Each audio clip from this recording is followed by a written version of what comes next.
And then this is another before and after. So before the laundry, and this was another sort of, you know, it wasn't the primary goal of the project, but it was, you know, the laundry is like this, you know, you're in the way if somebody goes in and out of the door, you're trying to do laundry. It's kind of a congestion point. There's nowhere to put, you know, dirty clothes and clean clothes and all of that. So having the laundry become a part of that space of the one of the bedrooms. So on the right, you can see now a very nice open space that the laundry is within. It's also a multi-use space. So similar to that bedroom that became sort of a den and flex room, this also has multiple uses. It's, you know, you can see the food storage in there. It's pantry.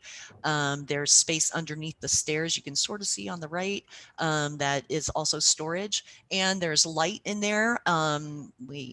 So this is and there's just lots of storage. You can put a lot in there where there wasn't any storage before.